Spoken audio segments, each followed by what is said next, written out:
Good evening.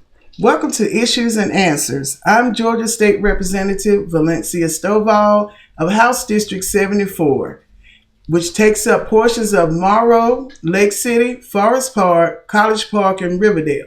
But because I am a state elected official, I have to be concerned about the entire state of Georgia. And you're listening today with us with the WCEG Network on WCEGTalkRadio.com. You can also watch us live on Smart TV, YouTube, WCEG Network, the Worldwide Community Empowerment Group, where we speak life into the community. Like us on Facebook, Twitter, Instagram at WCEG_talk_radio and at WCEG Network. You can also join my email list to get more information at ghostovall.com. Well, tonight, as you know, we've started our legislative session. It started on January the 13th. It was very exciting. This is our second part of our session. We usually have 2-year sessions. And tonight we will cover the topics of what happened during the first 5 weeks of session. We will also talk about the budget, which I know you heard a lot about it in the news. We will talk about African American women's health, the Census 2020, and what role will the census play, and why is it important to make sure you are counted. Also, we will hopefully talk about our jet fuel tax replacement that's happening in Clayton County, and also recent information about the public health department being combined with 12 other counties with Clayton County. And any other issue that you feel that we should talk about. Be sure if you want to call in at 678-619-1402. All right, let's get right into it. So our budget for the state of Georgia for this fiscal year is $28 billion. And as you have heard on the news and probably on the radio, there are huge cuts that the Governor Kemp has asked each one of the state departments to do. So you're looking at 4% for amended budget fiscal year 2020, and then a 6% cut for budget year fiscal year 2021. So when we're starting into session, what we're constitutionally mandated to do as elected officials at the state capitol is to make sure that we pass a balanced budget. That means that we cannot spend more money. We cannot spend more money than the revenues that we have coming in. And this huge budget cut is going to affect a lot of the different departments. One, of course, is education. And just for those who don't know, our education budget makes up about 58% of our state budget. And that's for zero all the way to higher ed of education. Some of the cuts in education. So I sit on 5 committees on the House side. I'm on economic development and tourism. I sit on education and education appropriations, on small business development, interstate cooperation. And on those particular, each one of those committees, we have to look at our different budgets that come to our committee. And so because budgets always have to start on the House, that's why the House is actually starting to look at the budgets and have subcommittee hearings. And that's kind of what took place on last week and the week before that. So on the education budget, some of the cuts, I don't know if you all have heard about the Get Georgia Reading campaign.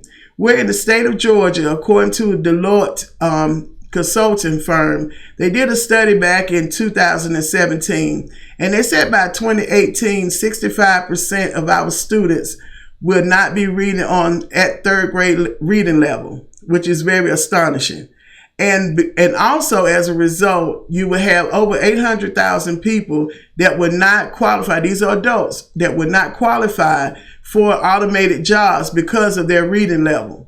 And so because of those astonishing numbers, the state of Georgia, I served on the Georgia Literacy Commission. And one of the things that came out of the commission was to Get Georgia Reading program. And this particular program now is focusing on early education. And so when you hear us talk about early education, of course, we're talking about 0 to 4. And so with that, there was a particular program, Georgia Family Connections. They were actually going to be, their budget was going to be cut as well. You had also with child care, for those of you all who know what CAPS is our child subsidy program that we have for the state.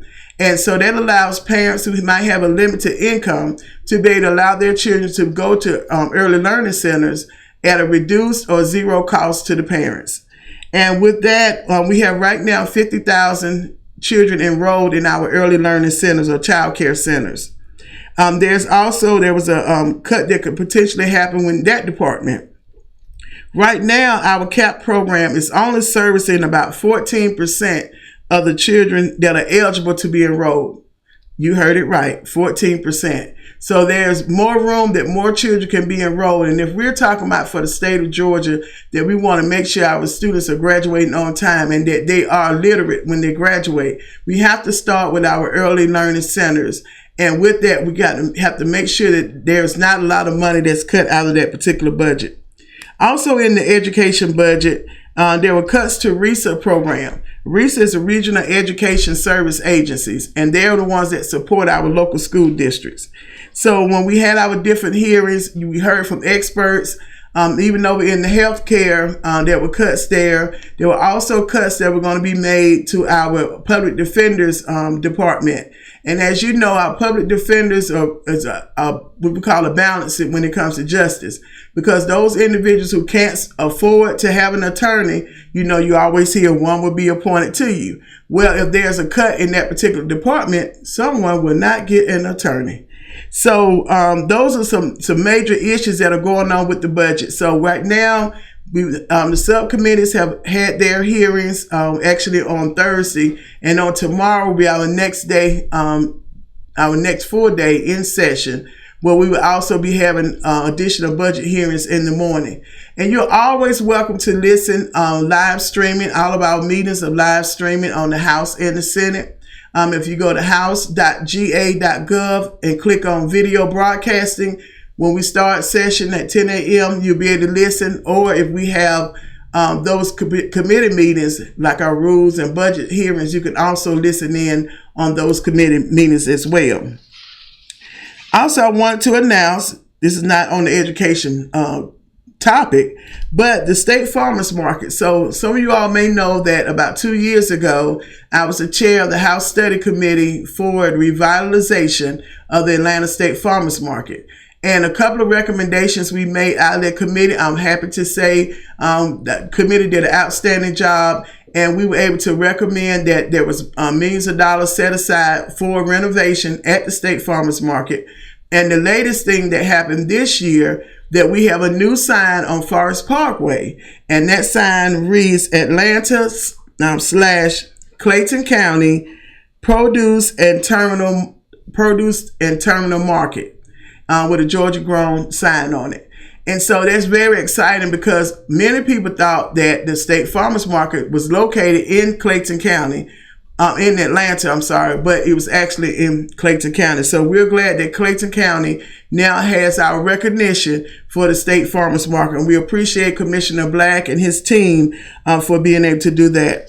Another issue that came up during session, even last year, was dual enrollment. So for dual enrollment, those are the students, high school students, who are able to attend high school and college at the same time with zero cost to the parents. That's right, parents, you don't pay any money if your child participates in dual enrollment.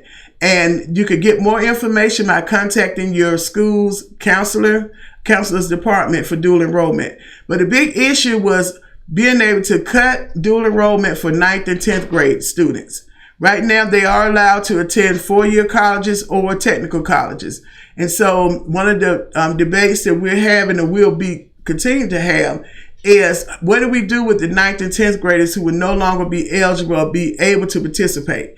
Now, if your 9th and 10th grader has already been enrolled in dual enrollment, they will be able to be grandfathered in, which means they will be able to continue on until they complete the dual enrollment.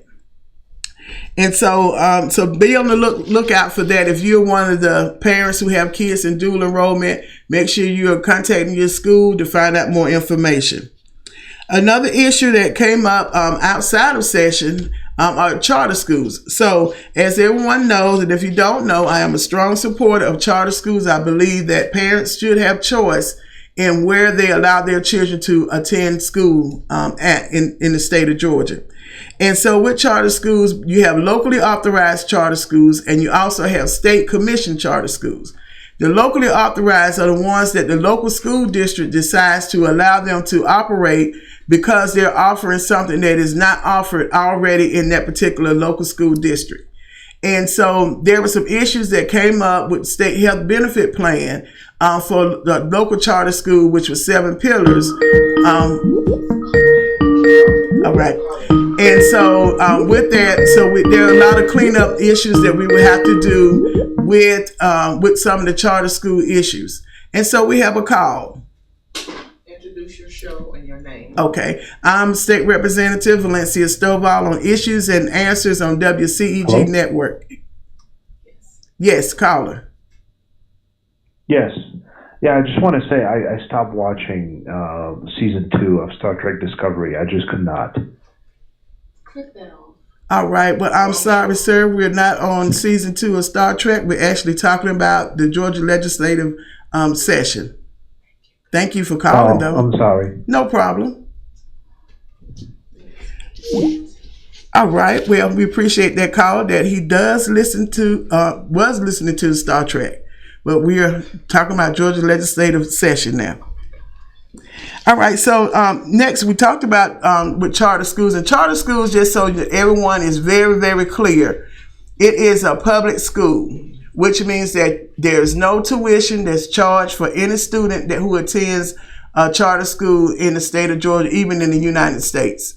And so I want to make sure that we clear that misnomer up when it comes to charter schools.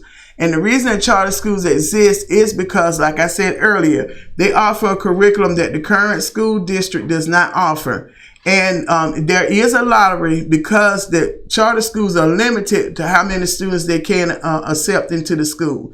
So it's not based on your academics. They have to accept all students to attend.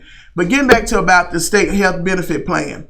A lot of times, many people in our community, even departments and even cities and counties, do not understand the operation of a charter school. And so we've had to make sure that we get everyone educated. And that's one of the other things we want to push for the state DOE, Department of Education, to do, is making sure our local governments are knowledgeable about the existence of charter schools and that they are public schools. They are to be treated by law like any other traditional school is treated. All right. One of our next topics, I just want to remind you that you are listening to State Representative Valencia Stovall on WCEG Network, WCEGTalkRadio.com. And we definitely encourage you to call in 678-619-1402 and follow us on Facebook, Twitter, Instagram at WCEG_talk_radio. All right. So we're going to take a short break and we'll be right back. Don't go anywhere. Stay tuned.